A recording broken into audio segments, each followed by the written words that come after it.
Dulu ia dibuang tanpa belas kasih. Sekarang sang mantan datang membawa air mata dan permintaan tolong. Tapi, haruskah luka lama diberi ruang kedua kalinya? Hujan rintik-rintik membasahi kaca jendela rumah mungil itu. Di balik tirai tipis yang sudah mulai pudar warnanya, Ayla berdiri memandangi langit kelabu dengan secangkir teh hangat yang hampir dingin di tangannya.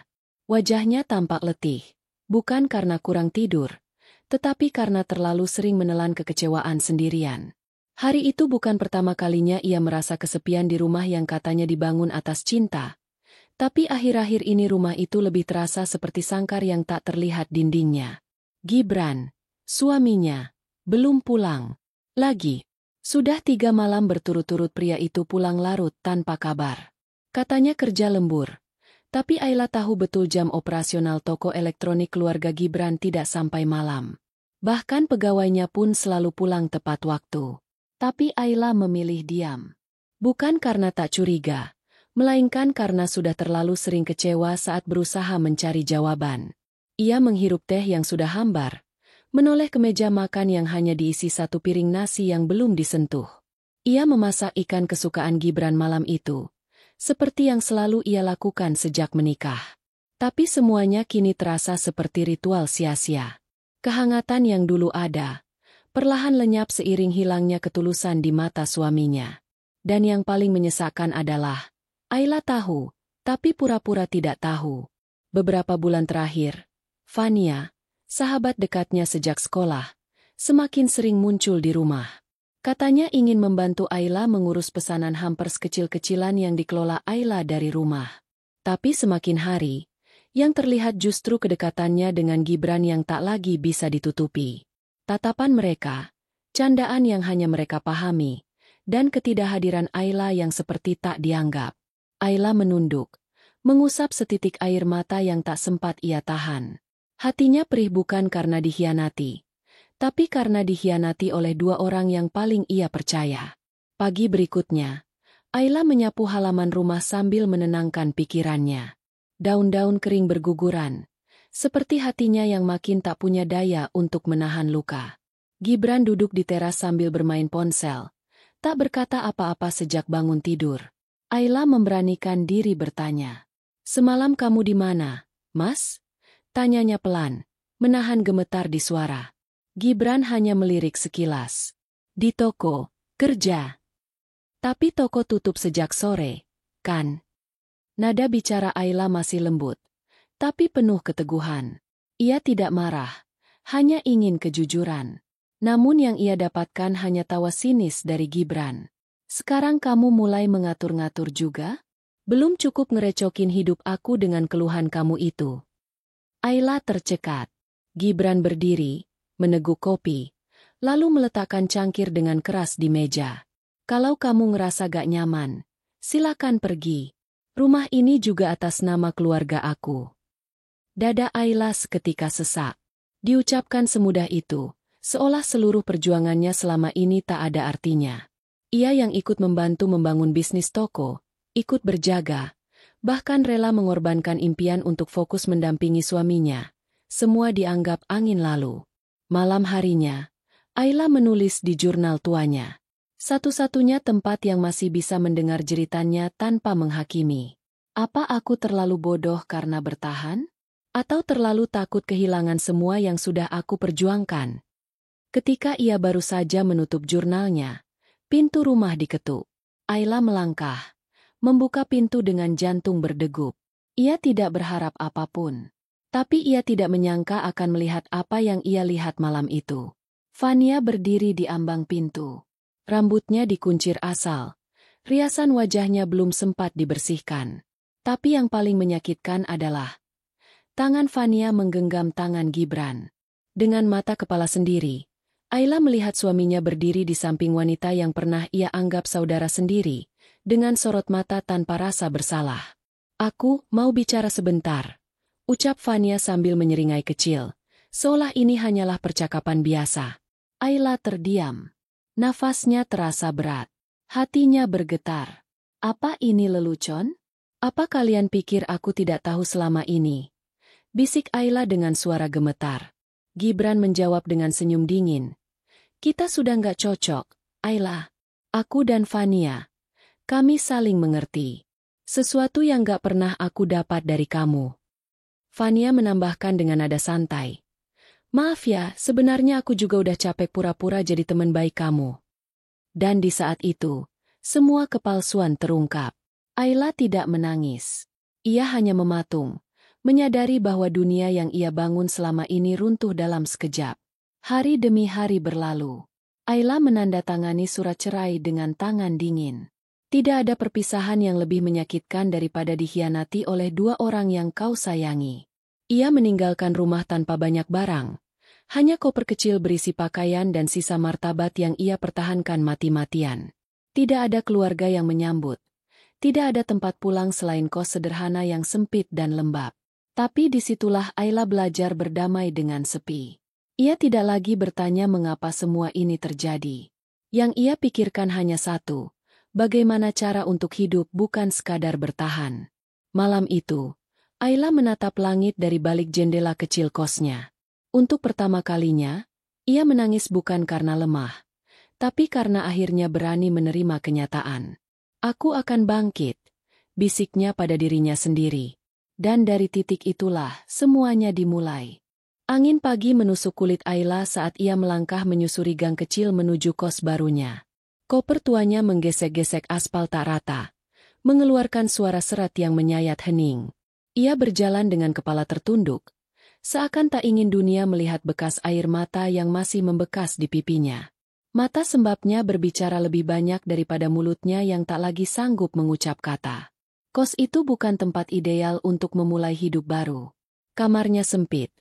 Hanya muat satu kasur tipis dan meja kecil yang sudah mulai goyah. Dindingnya lembab. Cat mengelupas di beberapa bagian. Tapi bagi Ayla, tempat itu lebih jujur daripada rumah megah yang dulu ia huni bersama Gibran. Rumah yang penuh dengan kebohongan dan pengkhianatan. Ia duduk di sudut kamar, memeluk lutut, lalu menatap kosong ke arah langit-langit. Terlalu banyak luka dalam waktu yang terlalu singkat. Bukan hanya kehilangan suami, tapi juga kehilangan sahabat yang sudah seperti saudara. Dikhianati oleh dua orang yang dipercaya sepenuh hati. Itu luka yang tak bisa dijahit oleh waktu semalam. Di meja, ponselnya terus bergetar. Pesan-pesan dari keluarga Gibran masuk satu persatu. Kamu keterlaluan, Ayla. Gibran gak salah. Kamu yang terlalu sensitif. Kamu tuh gak pernah cocok jadi bagian dari keluarga kami. Fania lebih pantas. Dia tahu cara mendampingi Gibran. Satu pesan pun tak dibalas. Ayla hanya menatapnya, lalu mematikan ponsel tanpa sepatah kata. Di saat dunia memalingkan wajah, ia belajar bahwa diam bukan tanda lemah, tapi bentuk perlindungan terakhir dari kegilaan. Beberapa minggu berlalu. Ayla hidup seadanya. Ia menjual beberapa perhiasan kecil yang masih tersisa, kenang-kenangan dari masa lalu yang tak lagi layak dikenang. Uang itu cukup untuk membayar kos beberapa bulan dan membeli kebutuhan dasar. Tapi tabungan itu makin menipis. Dan Ayla sadar, ia harus segera mencari pekerjaan. Setiap hari, ia menyusuri toko demi toko, kantor demi kantor, membawa map plastik berisi salinan ijazah dan pengalaman kerja seadanya. Namun tak mudah mendapatkan pekerjaan tanpa pengalaman mentereng dan penampilan meyakinkan. Berkali-kali ia ditolak dengan alasan yang sama, kami akan hubungi nanti.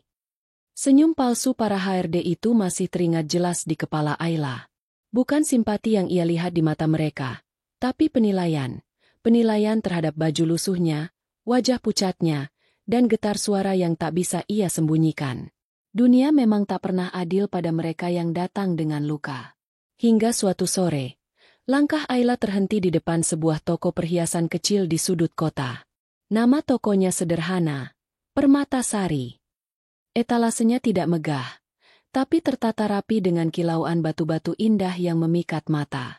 Di jendela kecil, tertempel kertas bertuliskan, dicari staf administrasi. Wanita. Minimal pendidikan SMA, disiplin dan jujur. Tanpa berpikir panjang, Ayla masuk ke dalam. Toko itu tidak ramai. Hanya ada satu pelanggan yang sedang memilih cincin. Di balik meja kasir, Berdiri seorang wanita parubaya dengan rambut disanggul rapi dan senyum hangat. Matanya menatap Ayla dengan ramah, tanpa tatapan sinis seperti tempat lain. "Selamat sore. Bisa saya bantu, Nak?"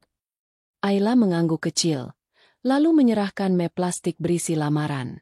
Tangannya sedikit gemetar. "Saya lihat lowongan di jendela, saya mau coba melamar, Bu."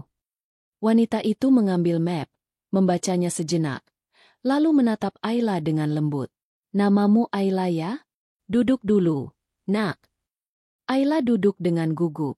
Wanita itu memperkenalkan dirinya sebagai Bu Mirna, pemilik toko yang juga menjadi manajer tunggal di sana. Ia mengajukan beberapa pertanyaan ringan, lalu meminta Ayla menceritakan sedikit tentang latar belakangnya. Awalnya Ayla ragu untuk bercerita. Tapi entah mengapa, wajah Bu Mirna membuatnya merasa aman. Akhirnya, Ayla menceritakan bahwa ia baru saja bercerai dan sedang berusaha memulai hidup baru. Bu Mirna mendengarkan dengan saksama, tidak memotong, tidak menghakimi.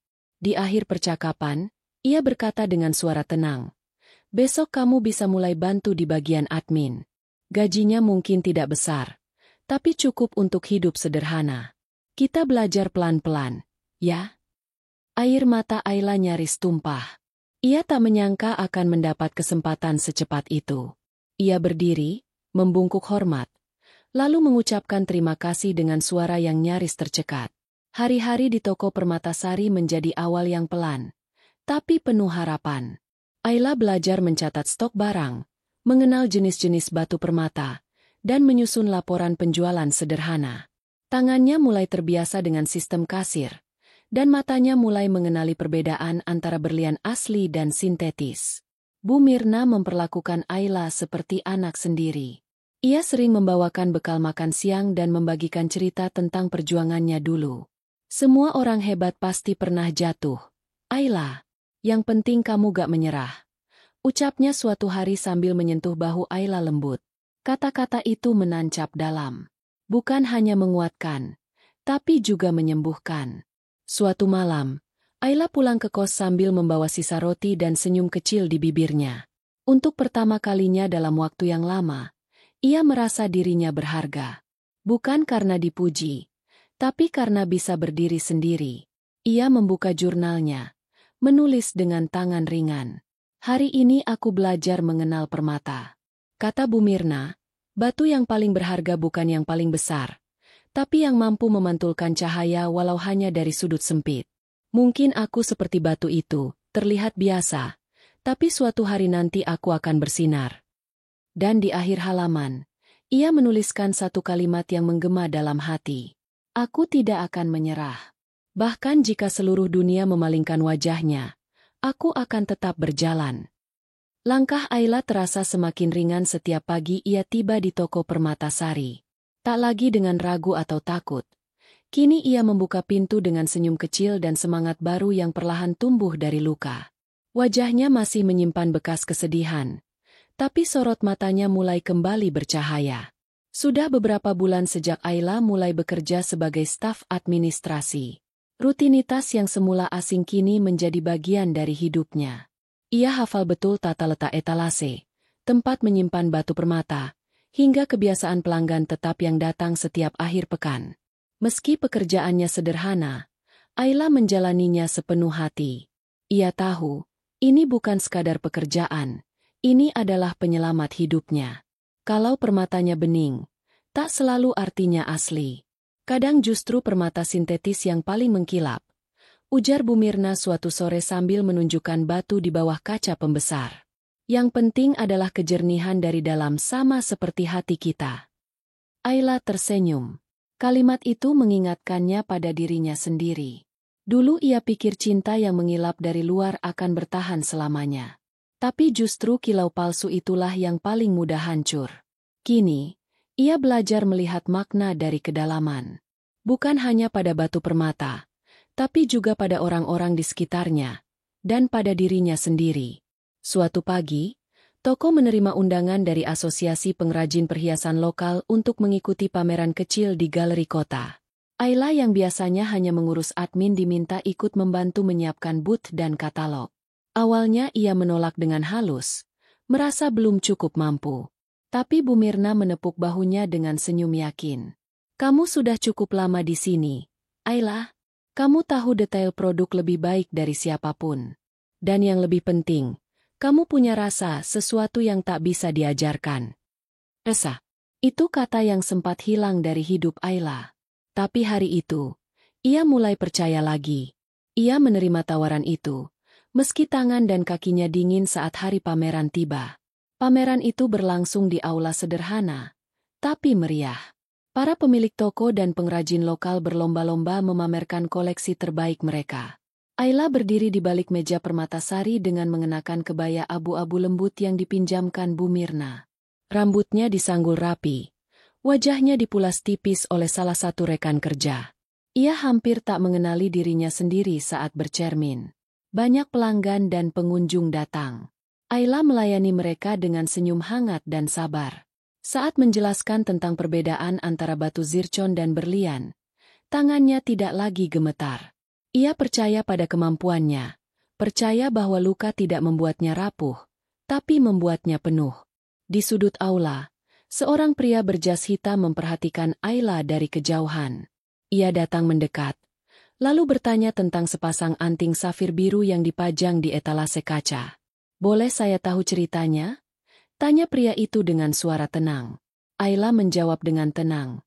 Ini safir asli dari Kalimantan. Didesain oleh pengrajin lokal dengan teknik perakuk tangan. Warna birunya melambangkan keteguhan dan ketulusan. Pria itu tersenyum. Matanya memperhatikan Ayla lebih lama dari yang seharusnya. Tapi Ayla tidak terganggu. Ia menjawab semua pertanyaan profesional itu dengan tenang. Setelah membeli satu set perhiasan, pria itu mengulurkan tangan. Nama saya Dion. Ayla, jawabnya, sedikit canggung. Senang bertemu dengan wanita yang tahu nilainya sendiri.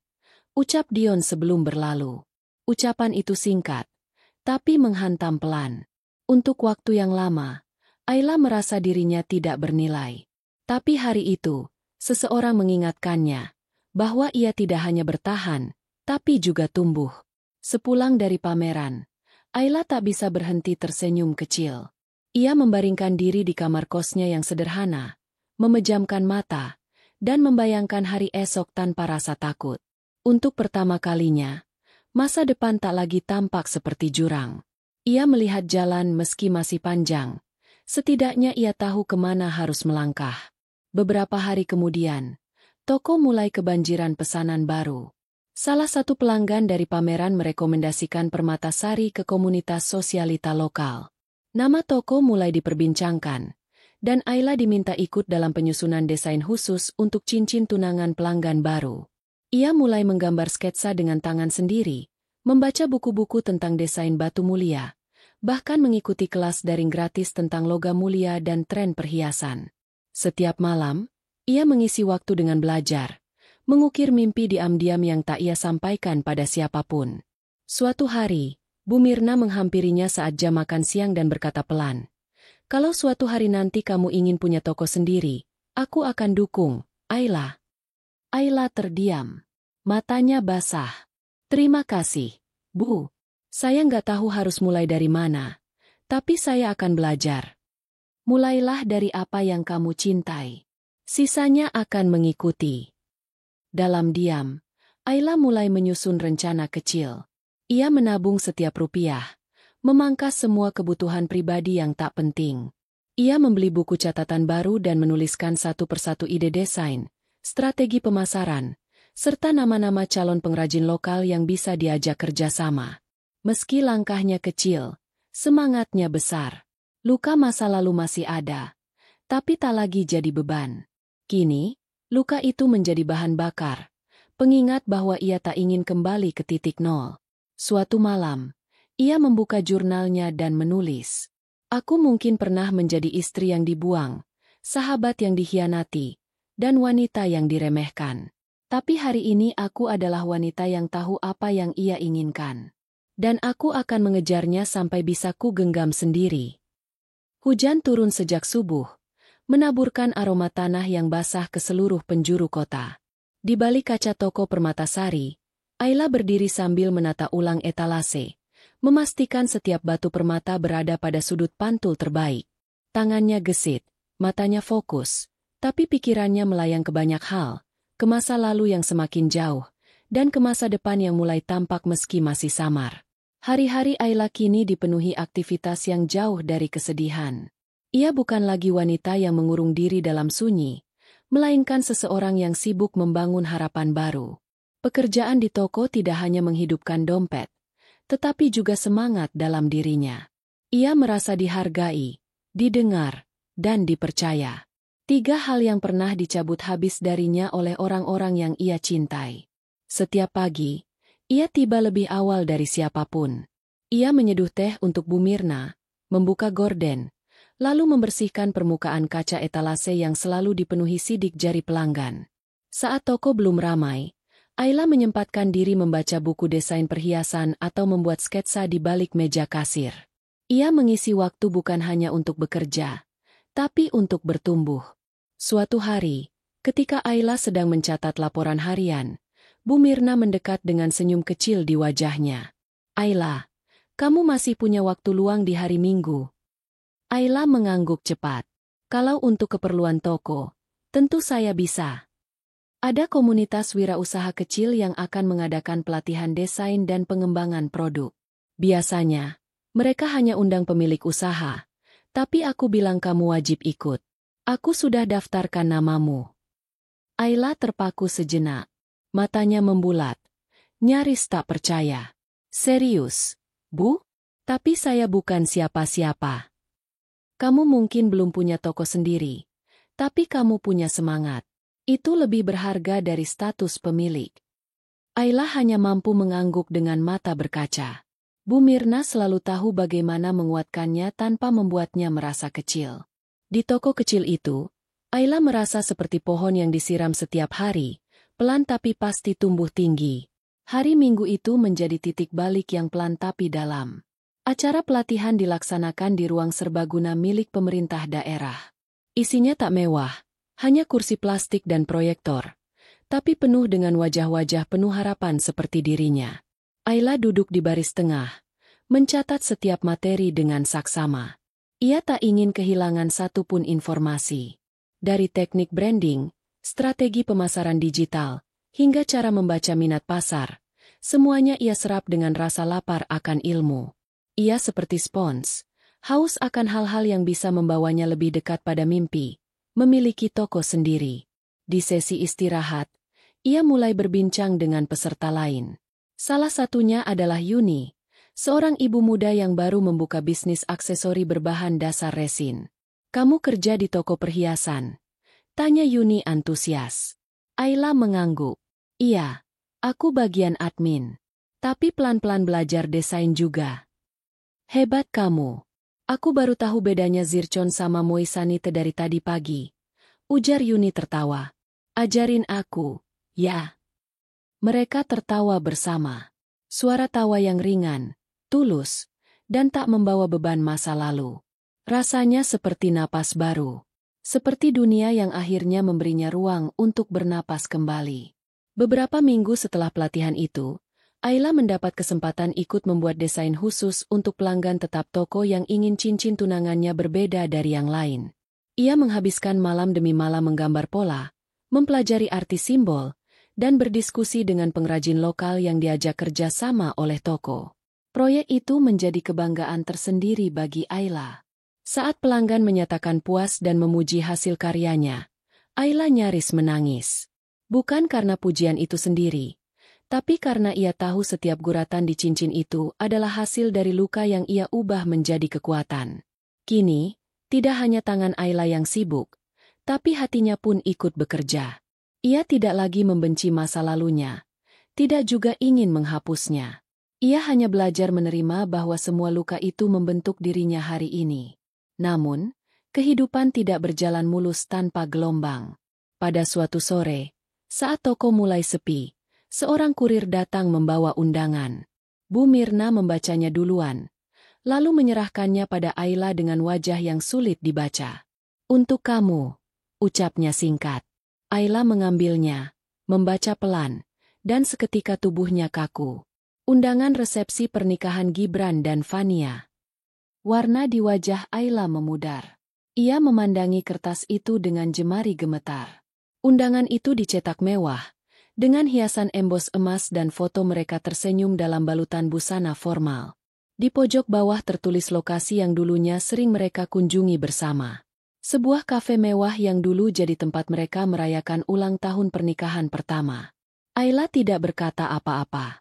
Ia meletakkan undangan itu di meja, lalu melanjutkan pekerjaannya seperti biasa. Tapi napasnya sesekali terhenti, dan senyum di wajahnya tak lagi hangat. Malam itu, Ayla menatap kosong ke langit-langit kamar. Kepalanya penuh dengan suara-suara lama yang berbisik, bahwa ia tidak cukup, bahwa ia dibuang karena tidak pantas. Tapi suara itu kini terdengar seperti gema dari masa lalu, jauh, kecil, dan tidak lagi menyakitkan seperti dulu. Ia mengambil jurnalnya, membuka halaman kosong, dan menulis. Mereka menikah, tanpa aku di dalam hidup mereka. Tapi hari ini aku juga hidup, tanpa mereka. Dan itu bukan akhir. Tak lama setelah undangan itu datang, sebuah kejutan lain muncul. Seseorang menghubungi toko lewat email resmi, mengaku sebagai perwakilan butik perhiasan dari kota lain.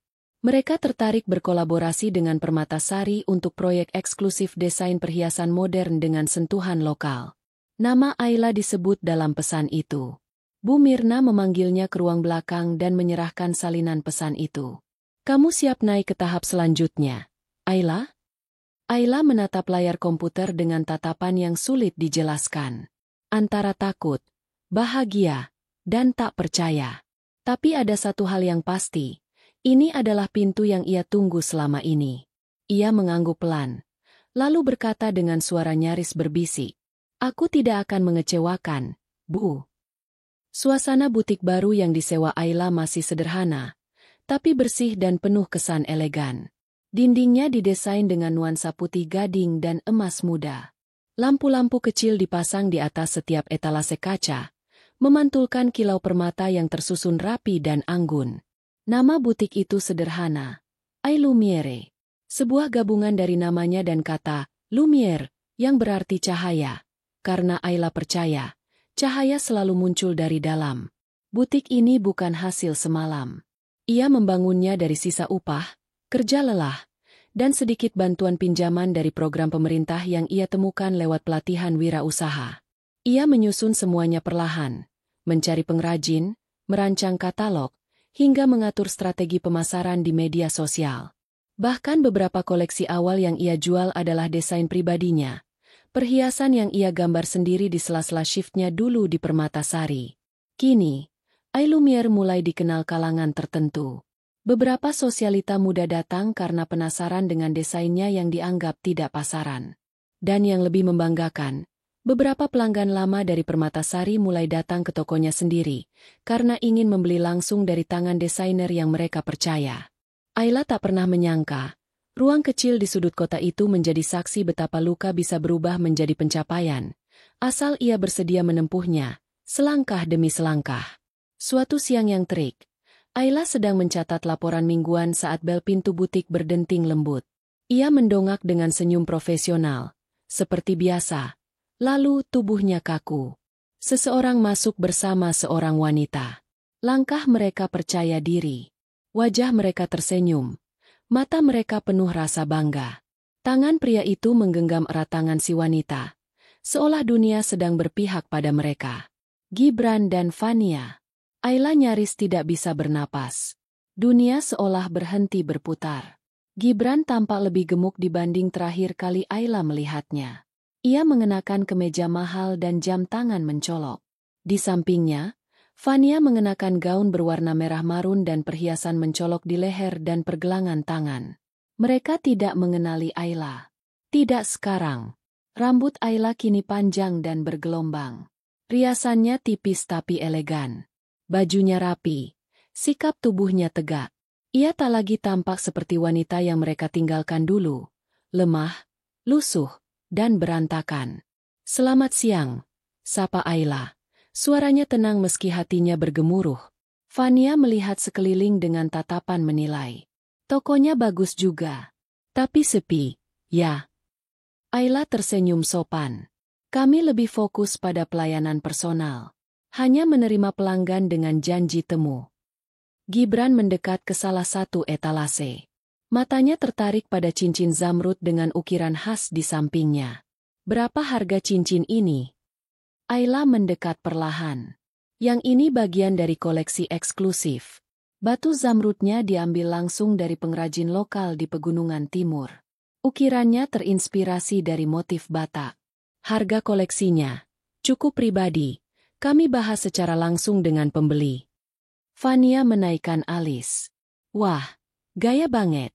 Tapi kalau memang bagus, ya, gak masalah soal harga. Ayla menatap keduanya. Dalam diamnya, ada getaran kuat yang tak terlihat. Ia ingin tersenyum, tapi menahannya. Bukan karena takut, tapi karena momen ini bukan untuk menunjukkan dendam. Ini adalah momen pembuktian. Kalau boleh tahu, Anda tertarik dengan perhiasan jenis tertentu? Kami punya beberapa koleksi terbaru. Bisa saya bantu carikan? Tanya Ayla dengan suara lembut namun penuh kendali. Gibran mengangguk. Masih belum mengenali wanita di depannya. Saya cari cincin yang cocok buat istri saya ini. Hadiah karena baru ulang tahun. Katanya sambil melirik Fania dengan bangga. Wah, romantisnya. Ucap Ayla sambil menyusun perhiasan. Tangannya tetap tenang. Tapi jantungnya berdetak sekuat dentuman gendang di dada. Tak butuh waktu lama sampai Fania menunjuk sebuah kalung berlian putih dengan hiasan kecil berbentuk kupu-kupu. Yang itu deh. Lucu dan beda. Cocok gak sih di aku? Ayla mengambil kalung itu dengan sarung tangan bludru, lalu menyodorkannya perlahan. Ini termasuk favorit kami. Desainnya dibuat langsung oleh pemilik butik ini. Fania mengangkat alis. Oh ya? Siapa nama pemiliknya? Ayla memandang mereka lama sebelum akhirnya tersenyum tipis dan menjawab. Saya. Dunia berhenti. Gibran menoleh cepat. Matanya membelalak. Fania menggigit bibir bawahnya. Wajahnya kaku. Ayla. Bisik Gibran. Suaranya nyaris tak terdengar. Ayla tetap berdiri tenang. Wajahnya tak lagi menyimpan kepedihan. Matanya tak lagi basah oleh tangis. Suaranya tidak gemetar. Iya. Lama tidak bertemu. Keheningan yang menyergap ruangan tak bisa dipecahkan oleh siapapun. Gibran menatap sekeliling. Seakan ingin memastikan ini bukan mimpi buruk. Sementara Fania menunduk. Entah karena malu atau marah. Ayla tersenyum lembut. Bukan senyum menyindir. Bukan senyum dendam. Hanya senyum kemenangan. Beberapa detik berlalu. Dan Gibran mencoba bersikap biasa. Wow, aku gak nyangka. Kamu udah sejauh ini sekarang, ya? Ayla mengangguk. Semua orang bisa tumbuh. Gibran. Termasuk aku. Kadang, untuk bisa tumbuh, seseorang harus dibuang lebih dulu. Agar dia belajar menyiram dirinya sendiri. Fania mengerutkan dahi. Kamu nyindir. Ayla menatap langsung ke matanya. Tidak, aku hanya bicara dari pengalaman. Gibran tertawa kecil. Gugup. Kamu sekarang luar biasa, Ayla. Terima kasih. Jawab Ayla singkat. Lalu ia menambahkan. Tapi aku tidak butuh validasi siapapun sekarang. Bahkan dari kamu. Fania menggenggam tangan Gibran kuat-kuat. Lalu menariknya. Udah yuk. Kita pergi. Gak jadi beli. Ayla tak menahan mereka. Ia hanya berkata saat mereka hampir mencapai pintu. Terima kasih sudah mampir ke butik saya. Semoga kalian bahagia dengan pilihan kalian. Fania melirik ke belakang dengan tatapan penuh campuran rasa, terkejut, malu, dan terluka. Gibran tidak menoleh. Ia membuka pintu, keluar, dan menghilang bersama istri barunya. Ayla berdiri diam beberapa saat. Lalu menarik napas panjang, melepas sarung tangan, dan berjalan kembali ke meja kasir. Ia duduk, membuka jurnal bisnisnya, dan menulis satu kalimat dengan tangan mantap. Aku telah bertemu masa laluku, dan aku tidak gemetar sedikit pun. Malam itu, Butik Ailumiere sudah tutup sejak sejam lalu, tapi lampu dalam ruangan masih menyala.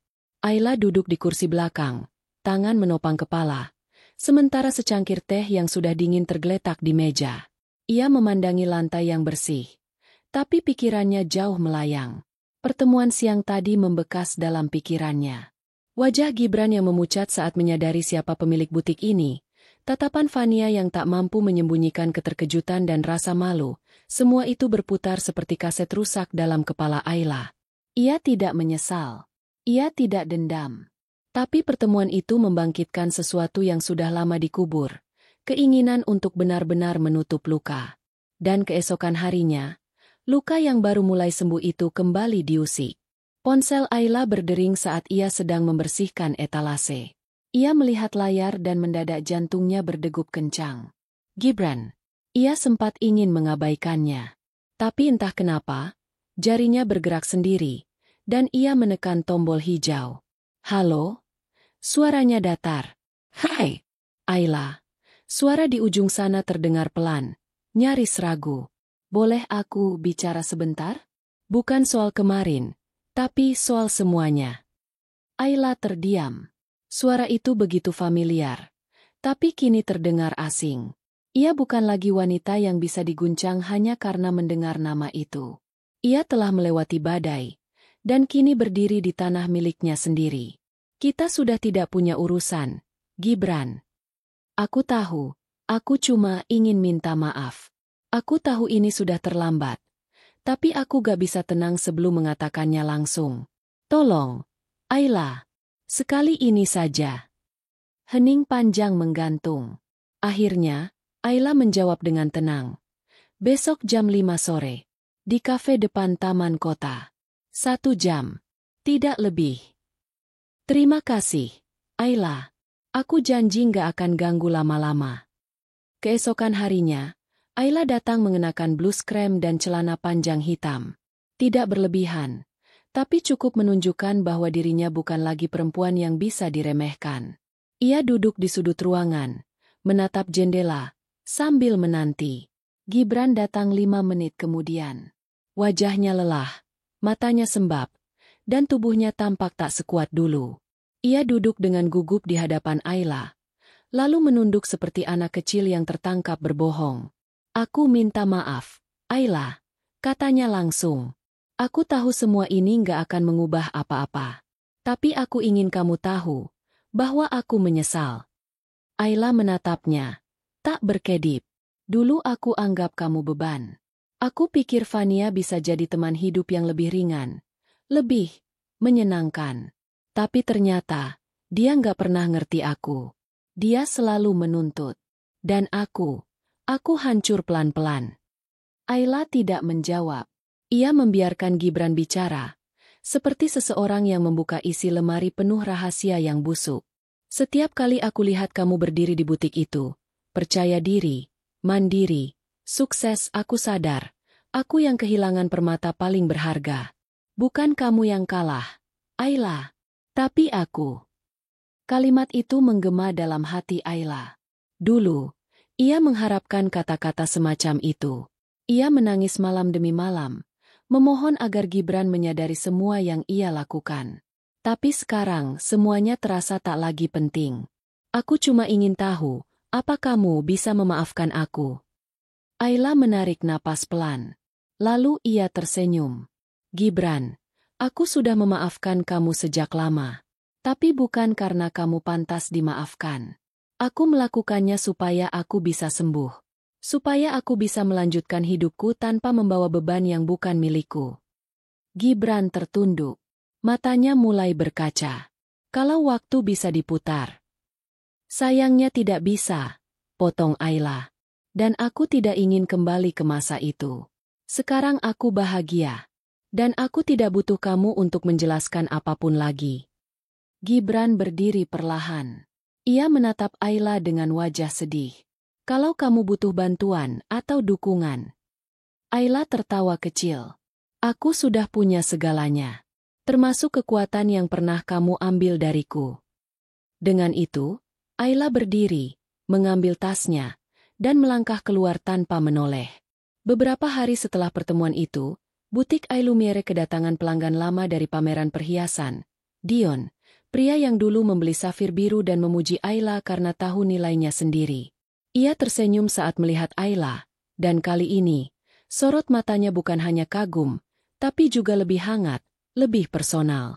Lama tidak bertemu, sapa Dion sambil menyodorkan tangannya. Ayla menyambutnya dengan senyum kecil. Senang bisa melihat Anda lagi. Aku harap ini nggak terlalu mendadak. Tapi, aku ingin memesan kalung untuk ibuku. Ulang tahunnya sebentar lagi. Tapi, aku juga ingin mengajak seseorang mendesainnya bersamaku. Ayla mengangkat alis. Siapa? Orang yang pernah bilang, permata terbaik adalah yang bersinar dari sudut sempit. Ayla menatap Dion lama. Matanya mencari maksud di balik kalimat itu. Tapi Dion hanya tersenyum dan menambahkan, aku ingin mengenalmu lebih dari sekadar pelanggan dan desainer. Hening. Tapi bukan hening yang canggung, melainkan hening yang tenang. Ayla menunduk sejenak, lalu berkata pelan, aku belum tahu apakah aku siap. Tapi kalau kamu mau berjalan pelan-pelan, aku mungkin bisa coba membuka hati lagi. Dion mengangguk. Tak ada yang perlu diburu. Malam itu, Ayla duduk di meja belakang butiknya. Di hadapannya, tergeletak sketsa desain kalung untuk Dion, sebuah permata kecil berbentuk tetes air dengan ukiran melingkar di sekelilingnya. Di tengah, ada simbol sederhana berbentuk dua tangan saling menggenggam. Simbol kepercayaan. Simbol awal baru. Ia menghela napas, lalu membuka jurnal lamanya dan menulis. Gibran pernah menjadi bab dalam hidupku. Tapi bukan seluruh kisahku. Hari ini, aku memilih menulis halaman baru, bukan karena ingin membuktikan apa-apa, tapi karena aku pantas bahagia. Aku, Ayla, sudah menemukan diriku kembali. Hari itu butik Ailumiere terlihat lebih ramai dari biasanya. Beberapa pelanggan tetap datang untuk melihat koleksi terbaru, beberapa lainnya hanya mampir untuk bertanya atau sekadar menyapa Ayla. Semakin hari, nama butiknya semakin dikenal, terutama di kalangan wanita yang mencari desain perhiasan elegan dengan sentuhan budaya lokal. Ayla melayani semua pelanggan dengan senyum hangat, seperti biasa. Hatinya jauh lebih tenang sekarang. Pertemuan dengan Gibran beberapa hari lalu menjadi seperti tanda titik pada kalimat panjang masa lalunya. Ia tidak lagi penasaran, tidak berharap, tidak menyimpan apapun. Namun dunia tidak selalu memberi waktu untuk bernapas lama. Pukul 3 sore, tepat saat Ayla sedang menjelaskan desain gelang berlian kepada seorang pelanggan, bel pintu toko berbunyi nyaring. Seseorang membuka pintu dengan gerakan kasar, lalu berdiri di depan etalase sambil menyapu pandangan ke seluruh ruangan. Fania. Langkahnya cepat, suaranya lantang, dan matanya penuh api. Ayla sempat terdiam sejenak. Para pelanggan menoleh, memperhatikan kedatangan wanita yang auranya terasa tajam. Ayla menyadari, apapun yang akan terjadi, ini bukan lagi percakapan tertutup. Ayla, seru Fania, lantang, menyedot perhatian seluruh ruangan. Kita perlu bicara. Ayla menarik napas dalam, lalu berkata dengan tenang. Ini butik, Fania. Kalau kamu datang sebagai pelanggan, aku akan layani. Tapi kalau kamu datang untuk mengganggu, aku sarankan pergi sekarang juga. Fania melangkah lebih dekat. Wajahnya memerah. Ia berdiri tepat di depan Ayla, hanya terpisah oleh meja kaca. Jangan pura-pura suci. Kamu pikir aku nggak tahu kamu coba ambil Gibran kembali? Ayla mengangkat alis. Ia tetap berdiri tegak, tak bergeming. Aku tidak pernah memintanya kembali. Jawabnya, datar. Kalau dia datang padaku, itu pilihan dia. Bukan aku yang mencarinya. Kamu pasti punya rencana. Kamu sengaja bangun semua ini buat pamer, ya? Supaya bisa tunjuk-tunjuk kalau kamu lebih baik dari aku. Beberapa pelanggan mulai merasa tidak nyaman. Salah satu dari mereka mendekat dan berbisik ke Ayla. Kami keluar dulu ya, semoga kamu baik-baik saja. Ayla mengangguk tanpa memalingkan mata dari Fania. Pamer. Tidak. Fania. Aku membangun ini untuk hidup. Bukan untuk menunjuk siapapun. Tapi kalau kamu merasa tertusuk, mungkin itu karena kamu tahu kamu berdiri di tempat yang salah. Fania mengepalkan tangannya di atas meja. Gibran mulai berubah sejak ketemu kamu lagi. Dia mulai dingin, mulai banyak diam. Dan kamu gak tahu rasanya hidup dalam bayang-bayangmu. Ayla menatap wanita itu dengan sorot yang jauh berbeda dari dulu. Tidak ada rasa takut, tidak ada rasa rendah diri. Hanya ketegasan yang tumbuh dari luka dan kesadaran diri. Aku hidup bertahun-tahun dalam bayang-bayang kalian. Dalam rasa sakit yang kalian beri. Tapi lihat aku sekarang. Aku tidak perlu mengemis cinta siapapun. Tidak juga merasa cukup hanya karena punya pria yang tak tahu cara menghargai. Jadi kamu memang mau ambil dia, kan? Ayla tersenyum tipis. Aku bahkan tidak mau melihatnya dua kali. Kamu bisa tenang, Fania. Aku tidak akan merebut apa yang sudah kubuang. Kata-kata itu menampar Fania lebih keras dari tamparan fisik manapun. Wajahnya berubah, rahangnya menegang, dan matanya berkaca-kaca. Tapi ia tak punya senjata lain. Semua amarah yang ia bawa, semua tuduhan, tak mampu menggoyahkan Ayla. Karena hari itu, Fania berdiri di hadapan wanita yang bukan hanya bertahan dari luka, tapi menjadikan luka itu pondasi.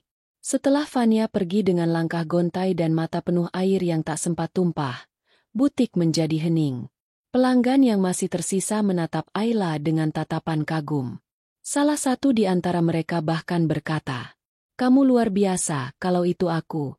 Mungkin udah nangis dari tadi." Ayla tersenyum kecil. Menangis itu manusiawi. Tapi ada saatnya kita memilih untuk berdiri, bukan karena tidak sakit, tapi karena kita tahu siapa diri kita. Malam itu, Ayla tidak menulis di jurnalnya seperti biasa. Ia hanya duduk di balkon kecil depan kamar, menatap langit yang mendung. Tapi di dalam dirinya, ada langit terang yang perlahan terbuka. Ponselnya berbunyi. Satu pesan masuk dari Dion. "Aku dengar kabar kamu kuat hari ini.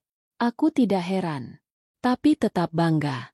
Kalau kamu butuh tempat bercerita, aku ada." Ayla mengetik pelan. "Terima kasih, Dion. Mungkin untuk pertama kalinya, aku gak butuh pelindung. Tapi aku bersyukur kamu ada." Ia menatap langit kembali, tersenyum. Hatinya mungkin pernah remuk. Tapi harga dirinya tak pernah bisa dibeli siapapun. Dan malam itu, Ayla tahu satu hal pasti. Ia tak akan pernah lagi mengizinkan siapapun meremehkan dirinya. Langit pagi terlihat redup, tapi hati Ayla terang. Sejak hari konfrontasi itu, butik Ailumiere semakin banyak diperbincangkan. Video pelanggan yang tanpa sengaja merekam momen antara Ayla dan Fania tersebar di media sosial. Alih-alih merugikan, cuplikan singkat yang memperlihatkan ketegasan Ayla justru menyentuh banyak hati. "Aku tidak akan merebut apa yang sudah kubuang." Kalimat itu menjadi kutipan yang viral, memenuhi lini masa dengan pujian dan komentar dari para wanita yang merasa suara mereka diwakili. Banyak dari mereka datang langsung ke butik. Bukan hanya untuk membeli perhiasan, tapi untuk melihat langsung sosok yang membuat mereka percaya bahwa luka tidak harus jadi akhir. Ayla menyambut semuanya dengan senyum yang sama, tenang, hangat, tapi tetap menjaga batas. Namun, popularitas membawa tantangan baru. Suatu sore, Dion datang lagi. Kali ini ia membawa proposal kerjasama. Bukan sekadar pemesanan perhiasan untuk ibunya, tapi ajakan serius untuk mengembangkan butik Ayla ke tingkat yang lebih luas.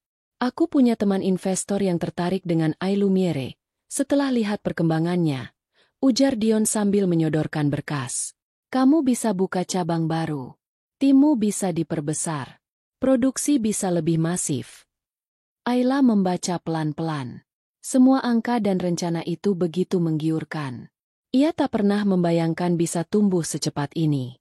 Tapi di sela-sela halaman, matanya berhenti pada satu bagian, target produksi dan distribusi. "Kamu yakin, Dion?" tanyanya pelan. "Kalau ini berjalan, Ailumiere gak akan seintim dulu.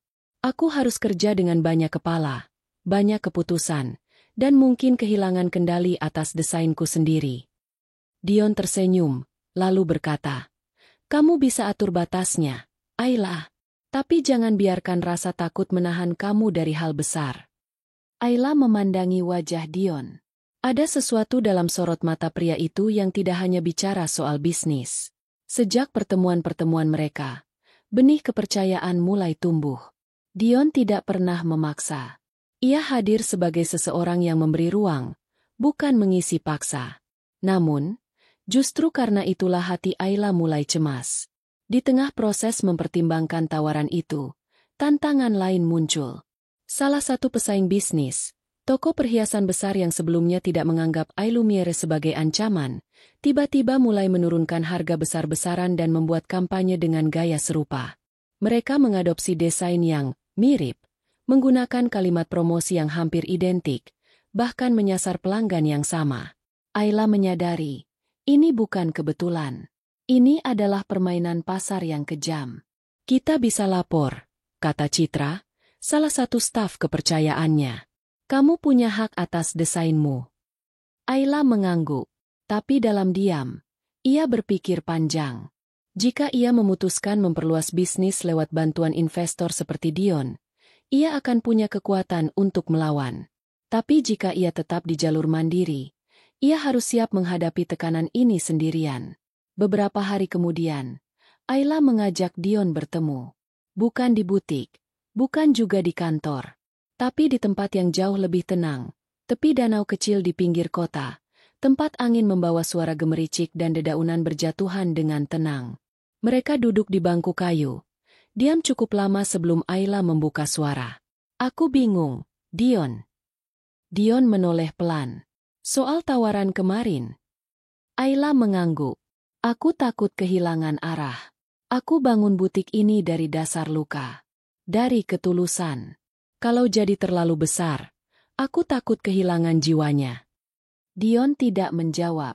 Ia hanya menatap permukaan danau yang tenang, lalu berkata pelan, "Kadang kita perlu berani tumbuh, Ayla. Tapi bukan berarti harus mengorbankan semua prinsip. Kamu bisa besar, tapi tetap kamu. Kalau kamu percaya pada apa yang kamu tanam, biarkan itu tumbuh. Jangan takut lihatnya jadi pohon besar." Ayla menoleh. "Kamu ngomong gitu karena kamu ingin bantu aku?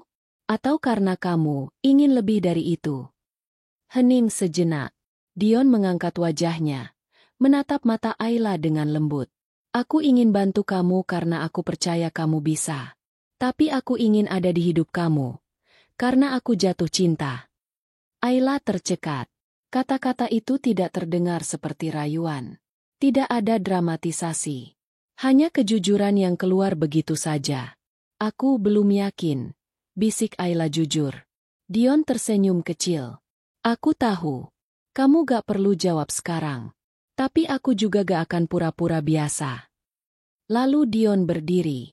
"Kalau suatu saat kamu siap, aku masih di sini." Ayla menatap punggung Dion yang menjauh, lalu memeluk dirinya sendiri.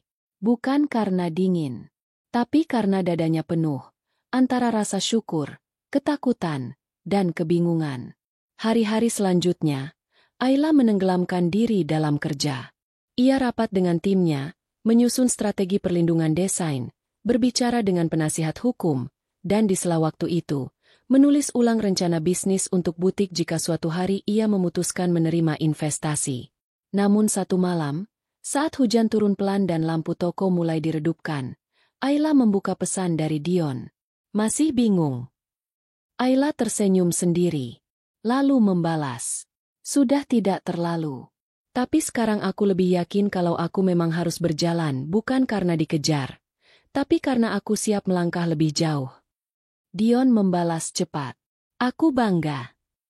Di akhir minggu itu, Ayla mengadakan peluncuran koleksi terbaru. Nama koleksi itu, Rekaha, dari bahasa daerah yang berarti, tumbuh dari luka. Desainnya unik, melengkung seperti ranting yang patah tapi tetap bertunas. Saat presentasi di depan para pelanggan dan media lokal, Ayla berdiri dengan anggun, membacakan kalimat penutup. "Perhiasan bukan hanya benda yang dipakai. Ia adalah lambang dari siapa kita. Dan hari ini, Saya mempersembahkan koleksi untuk semua perempuan yang pernah runtuh, tapi memilih tumbuh. Gemuruh tepuk tangan memenuhi ruangan. Di antara hadirin, Dion berdiri sambil mengangguk bangga. Musim mulai berganti. Udara pagi membawa hawa yang lebih dingin dan basah, seperti memberi isyarat bahwa sesuatu sedang berubah, bukan hanya di langit tetapi juga dalam hidup Ayla. Butik Ailumiere kini tak lagi sekadar ruang kecil di sudut kota. Ia telah melebarkan sayapnya ke kota seberang melalui sistem pre-order, katalog digital, dan kemitraan dengan beberapa pengrajin lokal yang kini ikut tumbuh bersama. Koleksi, rekaha, masih jadi buah bibir. Ayla kebanjiran undangan untuk jadi pembicara, diwawancarai media, bahkan ditawari kerjasama dengan 2 desainer nasional. Tapi di tengah semua pencapaian itu, satu kabar menerobos masuk pelan, tapi menampar keras. Gibran bangkrut. Awalnya hanya terdengar dari desas-desus pegawai toko emas seberang jalan. Lalu berita itu semakin jelas setelah salah satu kenalan Ayla di komunitas wirausaha mengirim pesan. Gibran hartawan resmi dicabut izinnya. Kabarnya dia terjerat utang dan bisnisnya kolaps. Ayla hanya terdiam lama. Tidak terkejut. Tidak juga bahagia. Hanya diam. Lalu, 3 hari setelah kabar itu mencuat, sebuah pesan masuk ke ponselnya. Pengirim. Nomor tidak dikenal. Pesan. Ayla, tolong aku. Aku butuh bicara. Gak ada orang lain yang bisa aku percaya selain kamu. Gibran. Ayla membaca kalimat itu berkali-kali. Rasanya asing. Juga konyol. Tolong aku. Kalimat itu datang dari pria yang dulu meninggalkannya tanpa sehelai maaf pun. Pria yang menggadaikan harga diri Ayla demi egonya. Dan sekarang ia datang dengan tangan kosong, meminta sesuatu yang dulu tidak pernah ia beri, kepercayaan. Pukul 5 sore, Ayla duduk di dalam kafenya sendiri, sebuah ruang kecil yang kini menjadi bagian dari ekspansi Ailumiere, tempat pelanggan bisa memesan perhiasan sambil menikmati teh dan kudapan. Ia menunggu, tidak untuk Gibran, tapi untuk dirinya sendiri. Untuk memastikan bahwa keputusan yang akan ia buat nanti benar-benar datang dari hati yang telah sembuh, bukan hati yang goyah. Gibran datang. Tubuhnya lebih kurus, matanya sayu, rambutnya tidak tertata seperti dulu. Ia mengenakan kemeja yang kusut dan celana hitam yang sudah mulai pudar warnanya. Ayla, bisiknya lirih. Terima kasih sudah mau bertemu. Ayla mengangguk pelan. Langsung saja, Gibran. Aku tidak suka mutar-mutar. Gibran menarik napas dalam-dalam, lalu menunduk. Aku terpuruk. Bisnis hancur. Rumah dijual. Mobil ditarik. Dan Fania dia pergi. Ayla menatap pria di depannya tanpa ekspresi. Aku nggak minta dikasihani, lanjut Gibran. Aku cuma butuh bantuan. Sedikit. Modal. Atau pinjaman. Aku tahu kamu mampu. Aku janji akan bayar. Aku cuma butuh kamu percaya, sekali ini saja. Ayla mendengar semuanya tanpa memotong. Ia memperhatikan bagaimana suara Gibran bergetar, bagaimana matanya penuh harap, dan bagaimana tangannya tak henti meremas ujung kemejanya sendiri. Tapi yang Ayla rasakan saat itu bukan kasihan, bukan pula dendam. Yang ia rasakan adalah kelegaan. Karena hari ini, Gibran akhirnya berdiri di posisi yang dulu Ayla alami. Dibuang, ditinggal, dipandang sebelah mata. Dan itu bukan balas dendam, tapi pelajaran dari kehidupan. Ayla menegakkan tubuhnya. Matanya tajam. Suaranya tegas. Gibran, kamu datang padaku karena kamu pikir aku masih wanita yang dulu, yang rela mengorbankan semuanya demi orang yang bahkan tak menganggapku pantas. Gibran mengangkat wajah. Bukan itu. Aku datang karena kamu satu-satunya yang... Yang apa? Potong Ayla. Yang bisa kamu manfaatkan lagi. Gibran terdiam. Ayla melanjutkan. Waktu kamu tinggalkan aku, kamu bahkan tidak menoleh. Waktu kamu pilih Fania, kamu bilang aku tidak cukup. Dan sekarang, ketika kamu jatuh, kamu datang lagi bukan karena menyesal, tapi karena butuh. Suasana ruangan begitu sunyi. Hanya terdengar suara detik jam dinding dan hembusan pendingin udara. Ayla menatapnya, lalu berkata pelan, "Aku tidak akan membantu kamu, Gibran. Bukan karena aku kejam. Tapi karena kamu harus belajar berdiri sendiri. Seperti aku dulu. Tanpa siapapun." Gibran terlihat seperti akan menangis. Tapi Ayla tidak tergerak. "Aku tidak membalas. Gibran. Aku hanya tidak akan menyerahkan tangan pada orang yang dulu mendorongku ke jurang." Gibran akhirnya berdiri. Ia menatap Ayla sekali lagi. Mata yang tak lagi mampu memohon. "Kamu sudah berubah." Ayla tersenyum tipis. "Syukurlah." Lalu pria itu pergi, membiarkan bayangannya tertinggal di kaca jendela yang basah karena hujan. Beberapa minggu berlalu. Nama Gibran hilang dari berita. Fania tidak terdengar lagi. Dan Ailumere justru tumbuh semakin stabil. Satu sore, saat butik sedang sepi, Dion datang tanpa pemberitahuan. Ia membawa satu kotak kecil berwarna biru tua, dihiasi pita emas. "Ini untuk kamu," katanya singkat. Ayla membuka perlahan. Isinya, sebuah cincin perak dengan ukiran halus di bagian dalam. Di sisi luar, hanya satu permata kecil yang menyala lembut. "Tidak mewah, tapi sangat indah. Bukan lamaran," kata Dion cepat sambil tertawa pelan.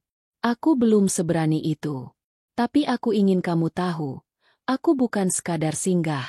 Aku ingin menjadi bagian dari cerita panjangmu. Kalau kamu mengizinkan." Ayla menatapnya. Tidak menjawab. Tapi kemudian ia menyentuh cincin itu, mengeluarkannya dari kotak, lalu memakainya di jari tengah. "Kalau kamu sabar, mungkin aku akan izinkan." Dion tersenyum lebar. "Aku tidak kemana-mana." Malam itu, Ayla kembali menulis di jurnalnya. Tulisannya rapi, huruf demi huruf seperti bicara dengan dirinya sendiri. "Dulu aku berpikir luka adalah akhir. Tapi ternyata, luka hanya jalan memutar menuju tempat yang lebih baik. Hari ini, aku tidak hanya berdiri, aku melangkah. Dengan tenang, dengan sadar, dan tanpa beban." Ia menutup jurnal. Lalu menatap pantulan dirinya di kaca etalase butik. Bukan hanya sukses. Bukan hanya bertahan. Tapi Ayla telah menang. Karena tidak lagi membutuhkan pembuktian. Sinar matahari menembus kaca etalase butik Ailumiere, memantulkan kilau dari koleksi terbaru yang dipajang anggun di balik kaca. Di sisi ruangan, para pelanggan duduk santai menikmati teh sembari membolak-balik katalog perhiasan yang disusun Ayla dan timnya. Tapi hari ini, suasana butik terasa berbeda. Ada energi yang menggantung di udara, seperti pelangi yang muncul setelah hujan deras reda. Di sudut ruangan, sebuah papan pengumuman berdiri tegak bertuliskan, "Kelas desain perhiasan gratis untuk perempuan dibuka hari ini." Ya, Ayla telah memutuskan. Setelah bertahun-tahun merajut hidup dari serpihan luka, ia kini membuka pintu bagi perempuan lain untuk bangkit. Kelas ini bukan sekadar tempat belajar menggambar atau merancang perhiasan, tapi ruang aman bagi siapa saja yang pernah diremehkan, ditinggalkan, atau merasa tak punya nilai. Kelas perdana dibuka dengan 10 peserta, berbagai usia, latar belakang, dan cerita. Ada ibu rumah tangga yang baru ditinggal suami, ada gadis muda yang pernah dibatalkan tunangannya, ada janda tua yang ingin belajar agar tak merasa kesepian. Ayla berdiri di depan mereka dengan wajah tenang dan mata berbinar. Ia tidak hanya mengajarkan teknik, tetapi juga keberanian. Setiap goresan pensil di atas kertas bukan hanya garis, tetapi pernyataan. "Saat kalian menggambar perhiasan," ucap Ayla pelan, "bayangkan bahwa yang kalian ukir bukan sekadar bentuk tapi kisah. Bukan sekadar hiasan, tapi keberanian." Peserta mendengarkan dengan mata berkaca. Beberapa dari mereka memegang pensil dengan tangan yang gemetar, bukan karena takut, tapi karena baru kali ini merasa diizinkan untuk menciptakan sesuatu. Di akhir kelas, Ayla membagikan satu pesan kecil untuk dibawa pulang. Keindahan tak harus sempurna, tapi harus jujur. Di luar ruang kelas, Dion duduk sambil memperhatikan dari jauh. Ia tidak ikut masuk. Ia hanya menunggu. Seperti biasa, dengan sabar. Sejak menyerahkan cincin kecil itu, Dion tidak pernah mendesak Ayla. Ia hanya hadir. Kadang mengantar makanan, kadang memperbaiki lampu yang rusak, kadang hanya duduk diam di kafe dan menunggu waktu berbicara. Suatu malam, Ayla menghampirinya setelah kelas selesai. Ia duduk di seberang, membawa 2 gelas coklat hangat. "Kamu sabar sekali," katanya tiba-tiba. Dion tertawa kecil. "Kamu lama sekali." Ayla tersenyum. "Aku harus pastikan hatiku tidak membangun cinta di atas luka." Dion menatapnya penuh makna. "Dan sekarang?" "Sekarang." Ayla menghela napas. "Lukaku sudah sembuh. Bukan karena aku melupakan semuanya, tapi karena aku berdamai." Lalu ia membuka tas kecil di sampingnya, mengeluarkan 1 kotak bludru, kotak tempat cincin pemberian Dion dulu disimpan. Ia menyerahkannya kembali. Dion kaget. "Kamu gak suka?" Ayla tersenyum lebar. "Aku ingin ganti tempatnya." Ia mengeluarkan kotak kecil lain, buatan tangan, dari kayu, dengan ukiran kupu-kupu dan bunga kecil. Lalu ia memindahkan cincin itu ke dalamnya. Karena sekarang, ini bukan lagi sekadar hadiah, tapi bagian dari perjalanan. Dion terdiam. Lalu dengan pelan, ia bertanya, "Ayla, boleh aku menyebutmu milikku? Bukan sebagai pemilik, tapi sebagai teman hidup." Ayla tak menjawab. Ia hanya menggenggam tangan Dion, hangat dan erat. Lalu berbisik, "Kita bukan milik siapapun, Dion. Tapi kalau kamu siap berjalan bersamaku, mari kita buat kisah ini jadi lebih panjang." Tahun-tahun berikutnya, Ailumiere tidak hanya berkembang sebagai bisnis, tetapi juga sebagai ruang belajar, ruang sembuh, dan ruang tumbuh.